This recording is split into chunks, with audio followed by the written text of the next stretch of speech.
ரொம்ப நாளைக்கு அப்புறம் வரா. காது கட்டு. ஏன்? வெள்ளி தாண்டி தங்கம் தான். வெள்ளி. என்ன வெள்ளி தங்கம்? இருமா என்ன தங்கம் வெள்ளிங்கிறீங்க உங்களுக்கு புரியல. அதான் ஒண்ணுல மாமா. மிஸ் இது கண்ணு முன்னாடி 1 கிலோ தங்க தட்டு 1 கிலோ வெள்ளி தட்டு ரெண்டுத்தோட திக்னஸ் 1. இதுல எது பெருசு அப்படின்னு கேட்டிருக்காங்க. அவ என்ன கேட்டா ஆனா அதுக்கு வெள்ளின்னு அவ தங்கம்ங்கறா. அதாவது அளவுல எது பெருசா இருக்கும்? ஒரு தங்க தட்டு அதோட எடை 1 கிலோ, ஒரு வெள்ளி தட்டு அதோட எடை 1 கிலோ, ரெண்டு தட்டோட தடிமனும் சமம். அதுல எது பெருசா இருக்குங்கிறது உங்க சந்தேகம். சரி, இதுக்கு நான் ஒரு கதை சொல்றேன். அந்த கதையை கேட்டுட்டு நீங்களே முடிவு பண்ணீங்க என்ன சரியான விடைங்கிறது. உங்க கேள்விக்கான விடையை நீங்க தெரிவு செய்யுங்க. ஆர்கிமெடிஸ்னு ஒரு கிரேக்க தத்துவ ஞானி. அவர் இயற்பியல், கணிதம், அணுசாஸ்திரம் எல்லாத்துலேயுமே கைதேர்ந்தவர். அந்த கிரேக்க தத்துவ ஞானிகிட்ட அந்த கிரேக்கத்தினுடைய ஒரு பகுதியான ஒரு மன்னர் ஒரு பிரச்சனையை கொண்டு வர்றார். என்ன அதுன்னா, அந்த மன்னர் ஒரு குறிப்பிட்ட அளவு தங்கத்தை கோல்ட்ஸ்மித்திட்ட கொடுத்து ஒரிஜினல் தங்கத்தை பயன்படுத்தி வெள்ளி செம்பு கலப்பு இல்லாமல் ஒரு கிரீடம் செய்து எடுத்துட்டு வா அப்படிங்க.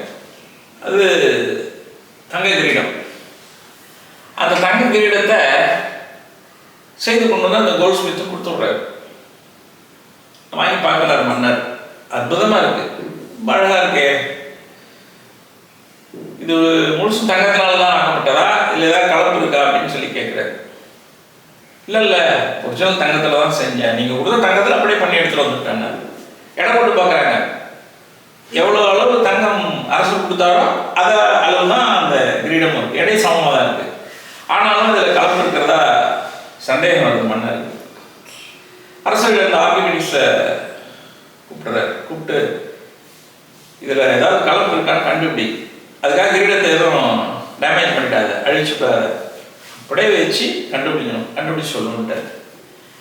ஆர்கிமெடிஸ்க்கு பெரிய தலைவலியாக போச்சு. என்னடா இது எதுவும் பண்ணக்கூடாதுங்கிறாரு, ஒரிஜினல் தங்கத்தினால தான் ஆக்கப்பட்டதா, வேறு ஏதாவது கலப்பு இருக்கான்னு கண்டுபிடிக்கிறாரு, எப்படி கண்டுபிடிக்கிறது, ஒரே குழப்பமாக இருக்கேன்னு சிந்திச்சுட்டே நாளைக்கு சொல்கிறேன் அப்படின்ட்டு வீட்டுக்கு போயிட்டார். மறுநாள் அதிகாலை பொழுதுல எழுந்திரிச்சு தொட்டியில் தேக்கி வைக்கப்பட்டிருக்க தண்ணியில் குளிக்கணும்னு தொட்டிக்குள்ளே இறங்கி அப்படி மூழ்குது. அப்போது ஒரு அளவு தண்ணி வெளியே வருது. அது மூழ்கினோடனே ஒரு குறிப்பிட்ட அளவு தண்ணி வெளியே வந்து ஊற்றுது. உடனே யுரேக்கான்னு சொல்லி கத்திக்கிட்டு ரோட்டில் ஓட ஆரம்பிச்சிடுறாரு. கண்டுபிடிச்சிட்டேன். அரசவைக்கு வந்து அரசர்கிட்ட கேட்குறாரு, அந்த கிரீடத்தை எடுத்துருவாங்க, நான் கண்டுபிடிச்சி உடனே சொல்லிடுறேன் அப்படின்னு. உடனே எடுத்துகிட்டு வந்தாங்க.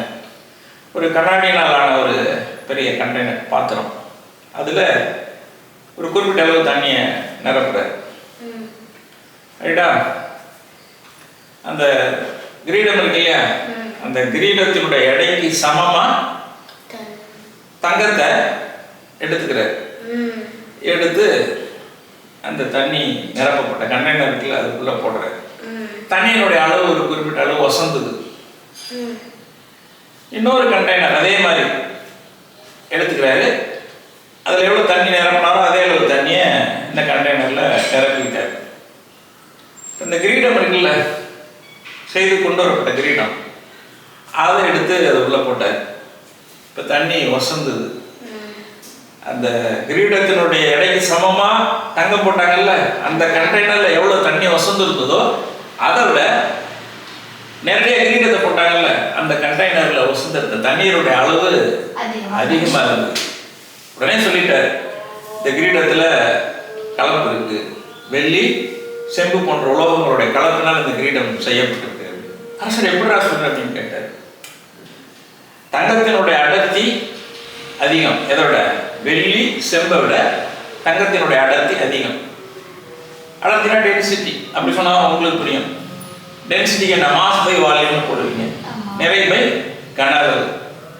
அப்போ அடர்த்தி அதிகம்னா கன அளவு கம்மியாக இருந்தால் தானே அடர்த்தி அதிகமாக இருக்கும், ஏன்னா வகுத்தல் இருக்கு. அப்போ ஒரிஜினல் தங்கம் உயர்த்தக்கூடிய நீரினுடைய அளவு குறைவாக இருக்கும். எதோட?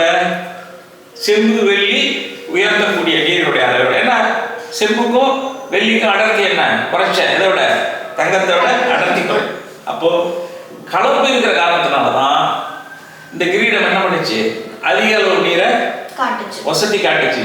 அந்த கிரீடத்தினுடைய எடைக்கு சமமான அளவு தங்கத்தை நேரடியாக போட்ட பொழுது உயர்ந்த நீரினுடைய அளவை விட கிரீடத்தை போடும் பொழுது உயர்ந்த நீரினுடைய அளவு அதிகமாக இருந்ததால இந்த கிரீடத்துல மற்ற உலோகங்களுடைய கலப்பு இருக்கு, ஒரிஜினல் தங்கத்தினால செய்யல, உங்களை நல்லா ஏமாத்திட்டான் அப்படின்னு கண்டுபிடிச்சிட்டாரு. புரியுதா? இப்போ சொல்லுங்க, உங்க கேள்விக்கு என்ன விலை? 1 கிலோ வெள்ளி 1 கிலோ தங்கம், 2 தட்டும் ஒரே தனிமல்ல செய்யப்பட்டிருக்கு. எந்த தட்டு பெருசா இருக்கும்? ஏன்னா வெள்ளியினுடைய டென்சிட்டி தங்கத்தினுடைய டென்சிட்டியை விட கம்மியா இருக்கும். அப்போ அது எவ்வளவு அளவு வால்யத்தை கொடுக்கும்? பெருசா இருக்கும். ஏன்னா வகுத்தல் இருக்க வால்யம் இருக்கு. பெருசா இருந்தா அது ஆக்குபை பண்ற வால்யம் கன அளவு அதிகமா இருந்தாதான் டென்சிட்டி குறையும். அப்ப வெள்ளித்தட்டு பெருசாகவும் அதே இடையுள்ள தங்கத்தினால் ஆக்கப்பட்ட தங்கத்தட்டு சின்னதாகும். இதுதான் உங்க கேள்விக்கான விடை. மிஸ் क्वेश्चन கேட்டா மாமாட்ட வந்து கேளு. ஏன்டா வந்து கேட்டி